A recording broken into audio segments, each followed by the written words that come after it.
बाबा नीम करौली एक चमत्कारी बाबा थे। उनके भक्त उन्हें हनुमान जी का अवतार मानते थे। वे एक सीधे साधे सरल व्यक्ति थे। नीम करौली बाबा का वास्तविक नाम लक्ष्मी नारायण शर्मा था। उत्तर प्रदेश के अकबरपुर गांव में उनका जन्म सन 1900 में हुआ था। 17 वर्ष की उम्र में उन्हें ज्ञान प्राप्ति हो गई थी। उनके पिता का नाम दुर्गा प्रसाद शर्मा था। 11 वर्ष की उम्र में ही बाबा का विवाह हो गया था। 1958 में बाबा ने अपने घर को त्याग दिया और पूरे उत्तर भारत में साधुओं की भांति विचरण करने लगे थे। उस दौरान लक्ष्मण दास, हांडी वाले बाबा और तिकोनिया वाले बाबा सहित वे कई अन्य नामों से जाने जाते थे। गुजरात के वानिया मोरबी में तपस्या की तो वहां उन्हें तलैया बाबा के नाम से पुकारने लगे थे लोग।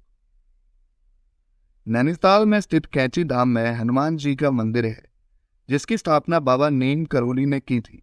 वैसे तो भक्त बाबा के आशीर्वाद पाने के लिए यहाँ आते रहते हैं, लेकिन हर साल 15 जून को कैंची धाम में विशेष भंडारा और मेला लगता है। बाबा नीम करौली ने 15 जून 1964 को कैंची धाम में हनुमान जी की प्रतिमा की प्रतिष्ठा की। इस दिन यहाँ आना श्रेष्ठ माना जाता है। कहते हैं कि ये जगह कैंची के आकार की बनी हुई है, इसलिए इसे कैंची धाम के नाम से जाना जाता है। यहाँ आश्रम के अलावा बाबा नीम करौली का मंदिर भी बना है। बाबा नीम करौली 1961 में पहली बार यहाँ आए और उन्होंने अपने पुराने मित्र पूर्णानंद जी के साथ मिलकर यहाँ आश्रम बनाने का विचार किया था। बाबा के संबंध में कई तरह के चमत्कारिक किस्से बताए जाते हैं। एक बार बाबा फर्स्ट क्लास कंपार्टमेंट ट्रेन में सफर कर रहे थे। जब टिकट चेकर आया तो बाबा के पास टिकट नहीं था। तब बाबा को अगले स्टेशन नीम करौली में ट्रेन से उतार दिया गया। बाबा थोड़ी दूर पर ही अपना चिमटा धरती में गाड़ कर बैठ गए। अधिकारी ने ट्रेन को चलाने का ऑर्डर दिया और गार्ड ने ट्रेन को हरी झंडी दिखाई, परंतु ट्रेन 1 इंच भी अपनी जगह से नहीं हिल पाई। बहुत प्रयास करने के बाद भी जब ट्रेन नहीं चली तो लोकल मजिस्ट्रेट, जो बाबा को जानता था, उसने अधिकारी से बाबा से माफी मांगने को कहा और उन्हें सम्मान पूर्वक अंदर लाने को कहा। बाबा 2 शर्तों पर ट्रेन में सवार होने के लिए सहमत हुई। पहला, रेलवे कंपनी ने नीम करौली गांव में एक रेलवे स्टेशन बनाने का वादा किया, और दूसरा, रेलवे कंपनी अब से साधुओं के साथ बेहतर व्यवहार करे। बाबा मजाक करते हुए ट्रेन में चढ़ गए। ट्रेन में चढ़ने के तुरंत बाद ट्रेन चलने लगी। बाद में नीम करौली गांव में एक रेलवे स्टेशन बनाया गया। बाबा कुछ समय तक नीम करौली गांव में रहे और स्थानीय लोगों द्वारा उनका नामकरण किया गया। तब से बाबा का नाम नीम करौली पड़ गया। बाबा भले ही खुद को साधारण व्यक्ति बताते थे और भक्तों को खुद के पैर छूने नहीं देते थे, लेकिन भक्त उन्हें इस युग का दिव्य पुरुष मानते हैं। बाबा के जीवन काल और उनकी मृत्यु के बाद भी भक्तों ने अलौकिक और दिव्य चमत्कारों का अनुभव किया।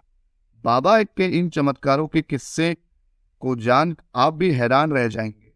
नीम करौली बाबा के बुलेट प्रूफ कंबल की कहानी। नीम करौली बाबा हमेशा ही कंबल ओढ़ा करते थे। रिचर्ड एल्बर्ट, जिनका नाम अब रामदास है, जो कि नीम करौली बाबा के शिष्य हैं, उन्होंने अपनी किताब मिरेकल ऑफ लव पर बुलेट प्रूफ कंबल से जुड़ी घटना का जिक्र किया है। रिचर्ड एल्बर्ट ने बताया कि बाबा के कई भक्तों में एक बुजुर्ग दंपति भी थे, जो कि फतेहगढ़ में रहते थे। बाबा के चमत्कारी कंबल की यह घटना 1943 से जुड़ी है। एक दिन बाबा अचानक बुजुर्ग दंपति के घर पहुंच गए। इसके बाद बाबा ने कहा कि वे रात यहीं रुकेंगे। बाबा की बात सुनकर बुजुर्ग दंपति बहुत ही खुश हुए, लेकिन बुजुर्ग दंपति गरीब थे और वे सोचने लगे कि अगर बाबा रुके तो सत्कार और सेवा के लिए उनके पास कुछ नहीं है। दंपति के पास उस समय जो कुछ भी पर्याप्त था, उन्होंने उस समय बाबा को दिया और उनका सत्कार किया। भोजन के बाद उन्होंने बाबा को सोने के लिए एक चारपाई और ओढ़ने के लिए कंबल दी, जिसे ओढ़कर बाबा सो गए। इसके बाद बुजुर्ग दंपति भी बाबा के चारपाई के पास ही सो गए।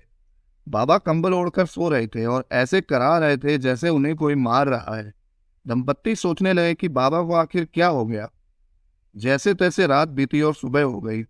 बाबा ने सुबह चादर लपेटकर बुजुर्ग दंपति को दे दी और कहा कि इसे गंगा में बहा देना। लेकिन इसे खोलकर नहीं देखना वरना मुसीबत में फंस सकते हो। बाबा ने यह भी कहा कि आप चिंता ना करें, आपका बेटा महीने भर के भीतर लौट आएगा। दंपत्ति भी बाबा की कई बातों का पालन करते हुए चादर को गंगा में बहाने के लिए निकल गए। चादर लेकर जाते समय दंपत्ति को ऐसा महसूस हुआ कि चादर में कुछ लोहे जैसा सामान है, लेकिन बाबा ने तो खाली चादर दी थी। बाबा ने चादर खोलने को मना किया था, इसलिए दंपत्ति ने बिना उसे खोले वैसे ही नदी में बहा दिया। बाबा के कहे अनुसार 1 महीने बाद बुजुर्ग दंपत्ति का बेटा भी घर लौट आया, जो कि ब्रिटिश फौज में सैनिक था और दूसरे विश्व युद्ध के समय बर्मा फ्रंट पर तैनात था। बेटे को घर पर देख बुजुर्ग दंपत्ति की खुशी का ठिकाना नहीं रहा, लेकिन बेटे ने अपने माता पिता को ऐसी घटना के बारे में बताया जिसे सुनकर वो हैरान रह गए। बेटे ने कहा कि लगभग 1 महीने पहले एक दिन वह दुश्मन फौजों के बीच गिर गया और रात भर गोलीबारी होती रही। इस युद्ध में उनके सारे साथी मारे गए, लेकिन एक अकेला वह बच गया। बेटे ने कहा कि मैं कैसे बच गया यह मुझे भी मालूम नहीं। उसने कहा कि इस पर खूब गोलीबारी हुई, लेकिन एक भी गोली उसे नहीं लगी। रात भर वह जापानी दुश्मनों के बीच लड़ता रहा और जीवित बच गया। इसके बाद सुबह ब्रिटिश फौज की एक टुकड़ी आई। दरअसल यह वही रात थी जिस रात नीम करौली बाबा बुजुर्ग दंपत्ति के घर आए और रुके थे। बुजुर्ग दंपत्ति की आंखें भर आई कि उनका बेटा सकुशल घर वापस आ गया। साथ ही दंपत्ति बाबा के चमत्कार को भी समझ गए। जब शिप्रा नदी का जल बन गया घी, बाबा नीम करौली बाबा के धाम कैची धाम में अक्सर भंडारा चलता था, जो कि आज तक चलता है। एक बार भंडारे के लिए घी की कमी हो गई। ऐसे में सेवक परेशान हो गए। सभी बाबा के पास पहुंचे और उन्हें भंडारे में घी कम पड़ने की समस्या बताई। बाबा ने भोजन में घी के बजाय शिप्रा का जल डालने की बात कही। बाबा ने कहा, शिप्रा का जल क्या घी से कम है? बाबा के सेवक भी उनका आदेश मानकर कैची धाम के बगल में बह रही शिप्रा से जल ले आए और भोजन में इस्तेमाल किया, लेकिन यह जल घी में परिवर्तित हो गया। बाबा के चमत्कार से रुक गई बारिश। हनुमानगढ़ी मंदिर के निर्माण कार्य के दौरान एक दिन भारी बारिश होने लगी। बारिश बहुत तेजी से हो रही थी और रुकने का नाम नहीं ले रही थी। तब नीम करौली बाबा बाहर आए और काली जल भरी घटाओं को आकाश की तरफ देखते हुए बोले, ये बड़ी उग्र है, बड़ी उग्र है। तब महाराज जी ने ऊपर देखते हुए अपने दोनों हाथों से अपने विशाल वक्ष से कंबल हटाते हुए गर्जन के साथ बोले, पवन तनय बल पवन समाना। बस इतना कहते ही तेज हवाएं बादलों को उड़ा ले गईं और बारिश थम गई। बाबा के इस चमत्कार से आसमान भी साफ हो गया। जब बाबा के स्पर्श से जल गई बत्तियां। एक बार भूमियाधार में कुछ माताएं बाबा के पूजन के लिए आई थी, लेकिन उस दिन बाबा आश्रम में नहीं थे। बाबा मोटर सड़क की द्वार पर बैठे थे।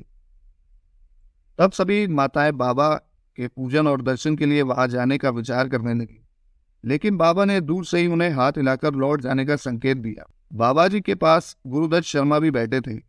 महिलाओं को निराश देखकर उन्होंने बाबा के दर्शन देने की प्रार्थना की।